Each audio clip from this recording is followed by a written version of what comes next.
ስለዚህ መጽሐፍ ቅዱስ አንድ ገልጦ የማያውቀው ላይ ይገባል። በምንም እንደዚህ ነው አዎ እንደዚህ ነው አዎ እያሉ ይሄዳሉ ማለት ነው። ገልጠሻል ሳትስደቢው መጽሐፍ ቅዱስን ገልጦ የማያውቅ እያልሽ አትስደቢያቸው ክርስቲያኖች። ኢየሱስ ክርስቶስ ሞትን ድል አድርጎ ተነስቷል ነው ያልሽው? አዎ ተነስቷል። አይ አስነስተት ነው እንጂ አምላኩ እርሱ መነሳት አይችልም። አይ ቀልድ ምናምን አይደለም። ቀልድ በሃይማኖት ነገር ነው። ችግር የለውም። እሺ ኢየሱስ ክርስቶስ ራሱን የተነሳው ወይንስ አምላኩን ያስነሳው? መልሽ። ራሱ ድል አድርጎ ነው የተነሳው። አሳይኝ ማስረጃ። ኦኬ ዮሐንስ ራእይ ምዕራፍ 1 ቁጥር 18 እንደዚህ ይላል፣ አትፍራ፣ ፊተኛውና መጨረሻውም ሕያው እኔ ነኝ፣ ሙቼም ነበሩ፣ እነሆ እስከ ዘላለም እስከ ዘላለም ድረስ ሕያው ነኝ፣ የሞትና የሲኦል መክፈቻ አለኝ ይላል። ማገራኝ ከሰለ ስለመነሳት እያወራን እኮ እንዴ ሙቼም ነበርሁ እንዲሁም ሙቼ ነበሩ ይላል እኮ ያነ ማን ያስነሳው? ኦ ማይ ጋድ ማን ነው ያስነሳው? አምላኩ ነው ወይንስ በራሱ ነው የተነሳው ነው ጥያቄው። ሞትን ድል አድርጎ የተነሳው ራሱ ነው። የቱ ጋር ነው ደስ የሚለው? የቱ ጋር ነው ደስ የሚለው? ሞትን ድል አድርጎ የተነሳበት ማስረጃ። የሞትና የሲኦል መክፈቻ አለኝ ይላል።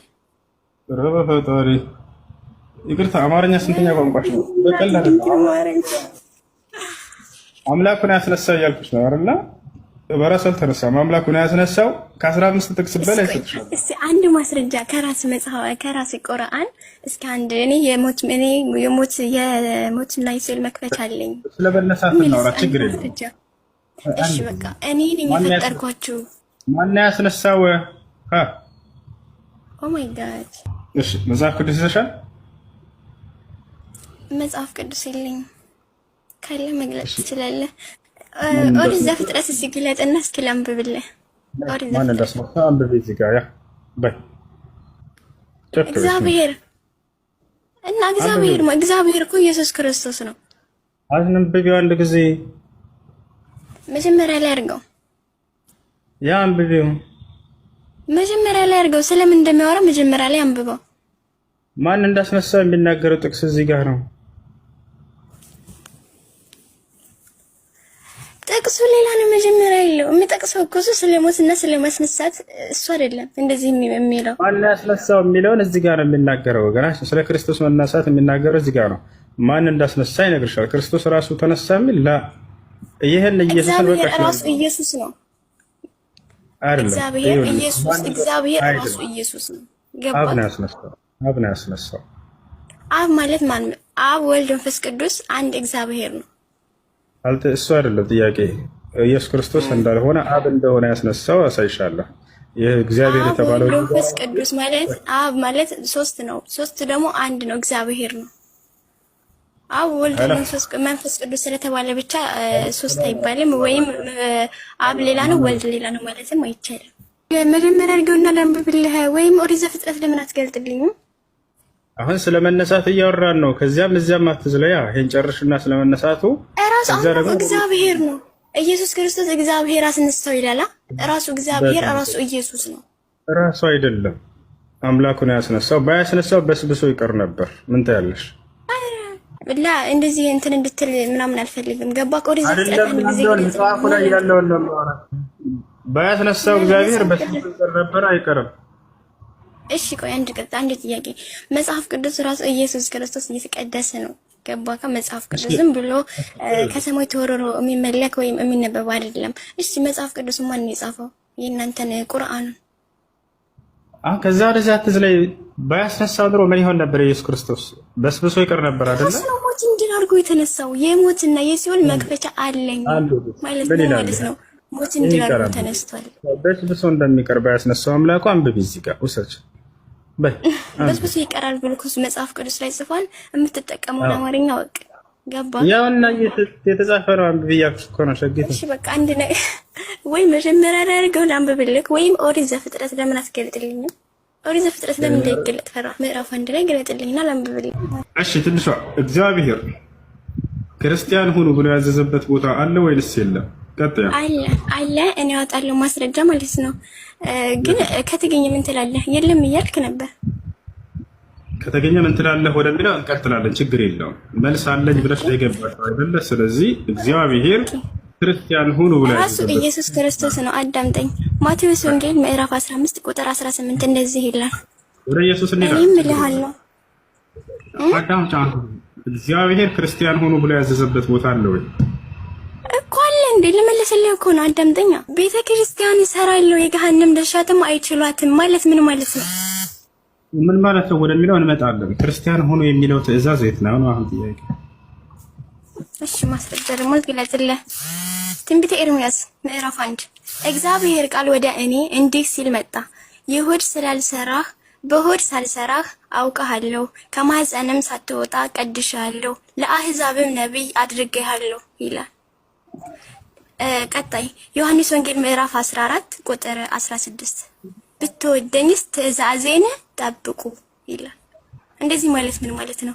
ከኔ መንፈስ የትም እንዳትሄዱ፣ እኔ ፈጣሪያችሁ ነኝ፣ እኔ ነኝ የፈጠርኩላችሁ፣ ሙትላችኋለሁ። ገባት? ሰማይና ምድርን ራሱ እሱ እንደፈጠራት ይናገራል። ራእይ ኦሪት ዘፍጥረት ምዕራፍ 1 ማለት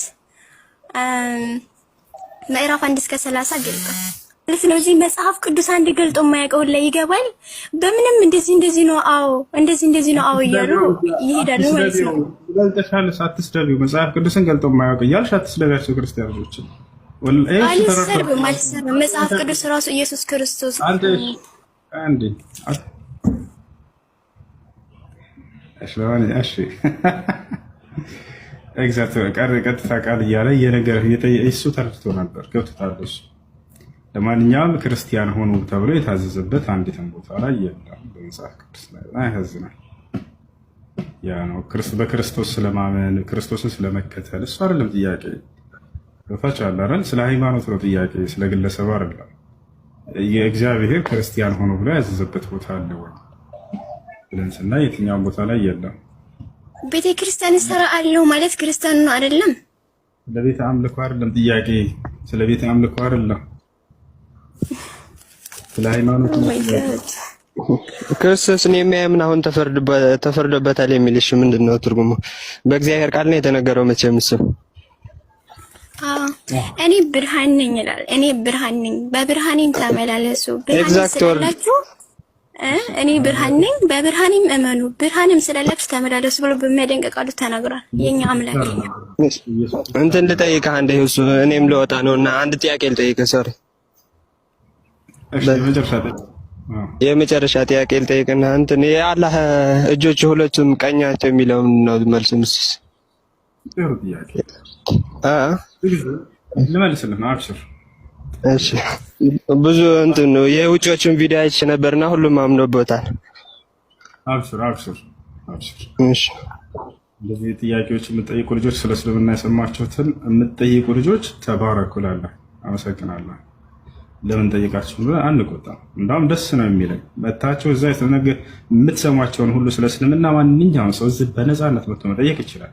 ማንም ሰው አሽማቀቅ። አላህ ስብሐነሁ ወተዓላ ሁለት እጆች አሉት ሲባል ጊዜ ምን ማለት ነው? ወኪልታ የዳሁ የሚን ይላል ሐዲስ ላይ ነቢያችን ሰለላሁ ዐለይሂ ወሰለም ሁለቱም እጆቹ ቀኞች ናቸው ብለው የተናገሩበት ቦታ አለ። ወታችኋል አይደለ? ታዲያ ምን ማለት ነው?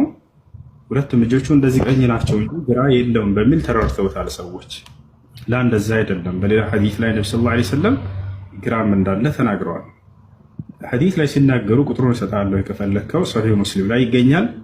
يطوي الله السماوات السبع بيمينه والأرضين السبع بشماله فيهزهما هزا فيقول لمن الملك اليوم لله الواحد القهار. النبي صلى الله عليه وسلم من قالوا يتنسايوا ቀን አሉ አላህ ሰባት ሰማያትን በቀኝ እጁ ሰባት ምድርን በግራ እጁ ይጠቀልላቸዋል አሉ። አየህ፣ ስለዚህ ቀኝና ግራ እንደሆኑ ገለጹ። ታዲያ ሁለቱም ቀኞች ናቸው ሲሉ ምን ለማለት ነው ከተባለ ሁለቱም የጠንካራነትን ብሩክነትን ባህሪ የተላበሱ ናቸው ለማለት ነው። ተቻለ ከፍጥረታት ተቃራኒ እንደሆኑ ለመግለጽ ነው። እርሱ ፈጣሪ ነውና ከፍጥረታት ሁሉ የጸዳ የጠራ ነው የሚለው ሊያጠሩ ፈልገው ነብዩ ሰለላሁ ዐለይሂ ወሰለም ሁለቱም ቀኞች ናቸው ያሉት ለዚህ ነው። የሰዎች እጅ ግራይቱ ደካማ ነች፣ ቀኙ ግን ጠንካራነትን የተላበሰች ነች አይደለ? ፈጣሪያችሁ እንደዛ አይደለም፣ ከእናንተ የተለየ ነው። በባህሪ ራሱ የማይመጡ እየገለጹ ይሄ ጠንካራነትን ቀኝነትን የተላበሱ ናቸው እያሉ ነው እንጂ ሁለቱም ቀኞች ናቸው ግራ የለም እያሉ አይደለም። ግራም እንዳለ ውጮቹ ግን እንደዛ አላሉም ጭራሽ። ሁለቱም በቀኝ ናቸው ግን ማሰብም አይቻልም። ዞሮ ዞሮ ግን ሁለቱም የቀኝ ናቸው። ስለ አካሉ ማሰብ አይቻልም በጭንቅላታችን ምናምን ሲሉ ነበር እንጂ አንተ እንዳልከው አይደለም። በምሳሌያዊ ንግግር አይደለም። እሺ ያለውን አምጣ፣ በቃ ችግር የለም። እሺ አሳየኝ። አንድ ስልክ ነው የያዝኩት እንጂ ሁሉንም አለው። ሰርች ላይ ብታረገው ቦዲ ኦፍ አላህ ብለም ዩቲዩብ ላይ አለ። ማሳየህ ነው የወጮቹ። እሺ ምን ነው የሚለው? ችግር የለውም። አብሽር ላሳየሽ። ሁለቱም በቀኝ ናቸው ግን ማሰብ አይቻልም ሲሉ ምን ማለት ነው ታዲያ? ተስማምተናል እኮ ማየትም አይጠበቅም እኮ ተስማምተናል። ምን እንዳለ አይደለም። አንተ ንገረኝና እንስማማ ጊዜ ከምናጠፋ። እኔ ነገርኩህ እኮ። ነገር ግን የውጮቹ ስላልክ የውጮቹን ከፈለክ ይኸው ላሳየህ ነው። እኔ ከማስረጃ ነው እያወጣሁኝ የምናገር ማሳየህ። እሺ ምን አለ አይደለም። ጊዜ ከምናጠፋ እነሱ ያሉትን ንገረኝና እንስማማበታለን። እሺ አላህ ሱብሓነሁ ወተዓላ ቀኝም ግራም አሉት። ነገር ግን ቀኝ ሲባል ጊዜ ሁለቱም የደካማነትን እንደ ፍጥረታት የተላበሰች አይደለችም ግራዋ። ሁለቱም ጠንካራነትን የተላበሱ ናቸው ለማለት ፈልገው ነው። ይህን ከፈለክ ላሳየህ እችላለሁ። ማስረጃ ወጥቼ ያው ከውጮቹ። ይህ ታላቅ ዓሊም ሼክ አብዱልዓዚዝ ኢብኑ ባዝ ይባላሉ። እንደምታውቁት እርሳቸው ይናገራሉ። المقسطون يوم القيامة على منابر من نور عن يمين الرحمن وتلك يديه يمين بلو تناكرون. العدل والإنصاف من أجل الصفات التي ينبغي أن يتخلق بها المسلم ومن عمل بمقتضاه في حياته وتعاملاته بين الناس كان ذا مكانة عالية في الدنيا والآخرة. وفي هذا الحديث يبين النبي صلى الله عليه وسلم أن المقصدين والمراد بهم الذين يعملون بالعدل والقسط في حكمهم وفيما تقلدوه من خلافة وإمارة أو ولاية يتيم أو صدقة أو غير ذلك فيما يلزمهم من حقوق أهلهم أو من يقومون بهم ويرعونهم ويقيمون على شؤونهم. هؤلاء المقصدون العادلون يكونون عند الله مقربين إليه ومكرمين لديه. ومن كرامتهم على الله أنهم يجلسون مرتفعين على منابر وهي الأماكن والمقاعد العالية الغالية قد خلقت من نور. ثم بين النبي صلى الله عليه وسلم أن مكانه وكانته عالية عن يمين الرحمن وكلتا يديه يمين سبحانه وتعالى أي مالة ملال أنهما بصفة الكمال. ሁለት እጆቹ ቀኞች ናቸው ሲል ምሉእነትን የተላበሱ ናቸው ለማለት ነው። ጉድለት የሌላቸው ለማለት ነው። ይታል አይደል? ጽሁፍ ነው። ምን ታዲያ ቪዲዮዎችን ነበር ነው ያየሁት። ቪዲዮዎችም ቃል በቃል እንደዚህ ቁርአንም የተብራራና ግልጽ እንደሆነ ይናገራልና እንትን እንደወረደ መቀበል ግዴታ አለ አይደል? የቁርአን እንደወረደ መቀበል። አሁን ለምትጠይቀኝ ማስረጃ እያሳወረ ከውጮች እኔ ያልኩትን እንትን በጽሁፍ አይደለም እንዳያለ አለ ወይም የለም አይደለም ያልኩህ እኔ። ሂድና ይዘህና ቪዲዮ እንፈልገው። እሺ ሌላ ጊዜ ችግር የለውም አሳይሃለሁ በቪዲዮ። ሁለተኛ መዋይል ይችላል። እነርሱ ምሉእነትን የተላበሱ ናቸው። لا نقص في واحدة منهما لأن الشيء تنقص يميل المخلوق لا الخالق. قال بقى لنا ያልኩትን ማለት ነው። ምን አለ እዚህ ጋር ሁለቱም ምሉእነትን የተላበሱ ናቸው፣ ጉድለት የለባቸውም ለማለት ነው። ቀኞች ናቸው። እሺ ቁርአን ግልጽና የተብራራ ነው የተባለ አልነበር እንዴ ታዲያ? እንትን ሆን ብሎ ላለማዳመጥ የምታደርጉት ነገር ለሽ